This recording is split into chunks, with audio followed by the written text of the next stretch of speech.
मैं एक गणित का शिक्षक हूँ, तो हमें कुछ गणित में आप लोगों को एक छोटी सी कुछ विशेष बातें बतानी है। जैसा कि मैथमेटिक्स भी साइंस ही है। Mathematics is the tool of science. इसको मैथमेटिक्स को साइंस का टूल कहा जाता है।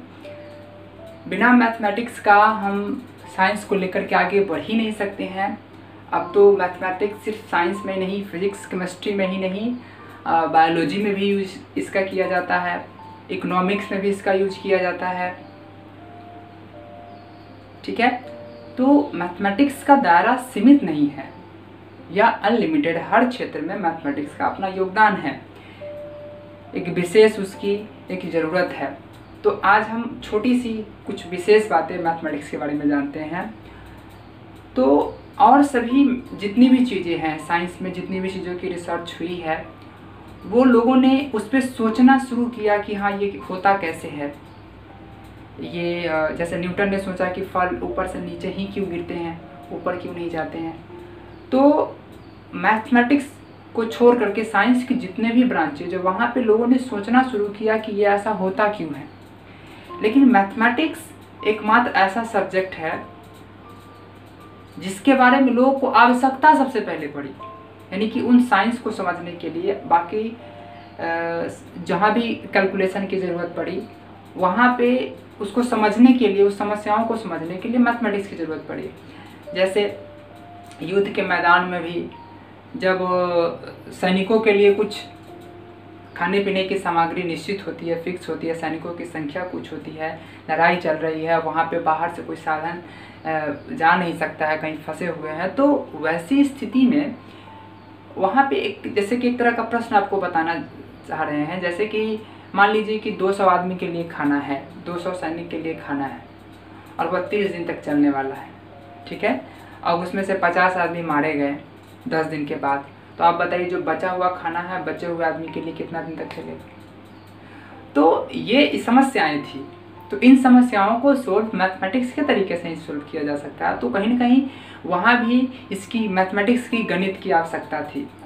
तो ये मैथमेटिक्स की ज़रूरत है लोगों को, वैज्ञानिकों को, जो भी फिलोसोफर, जो भी साइंटिफिक, जो भी न्यूटन, आइंस्टाइन, जिन लोगों ने भी काम करना शुरू किया, तो उन लोगों को मैथमेटिक्स की आवश्यकता पड़ी। तो मैथमेटिक्स एक ज़रूरत है। बिना मैथमेटिक्स से हम साइंस के किसी भी पोर्शन के बारे में बात नहीं कर सकते। जैसे मौसम विभाग की जो अनुमान होती है, जो प्रोबेबिलिटी होती है, संभावना होती है, वह भी मैथमेटिक्स का हिस्सा है। जो पॉपुलेशन, जो सेंसस होता है, जो जनगणना की जाती है, वह भी स्टैटिस्टिक्स का हिस्सा है, जो कि मैथमेटिक्स का हिस्सा है।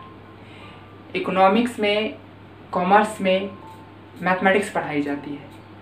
मैथमेटिक्स के कुछ चैप्टर्स को जिसकी ज़रूरत है वहाँ पे, जैसे कॉमर्स में जहाँ पे ज़रूरत, जिस पोर्शन की ज़रूरत वहाँ पढ़ाई जाती है।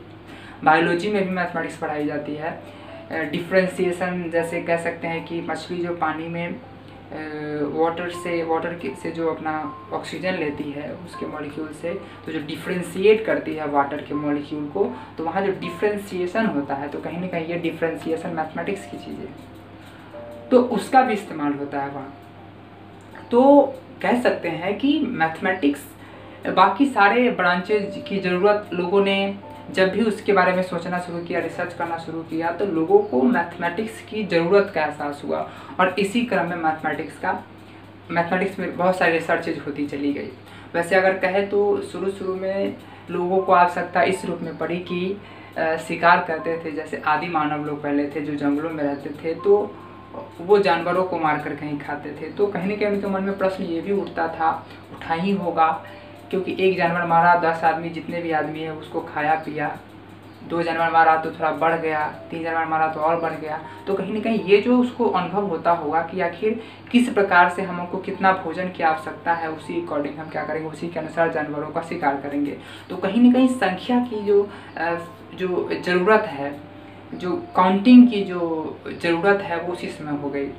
तो ये तो सबसे पहली आवश्यकता मैथमेटिक्स की, तो पहले सबसे पहली आवश्यकता पड़ी कि काउंटिंग कैसे, हम आज कितने जानवर को हमने मारा, तो काउंटिंग की ज़रूरत तो सबसे पहले पड़ी।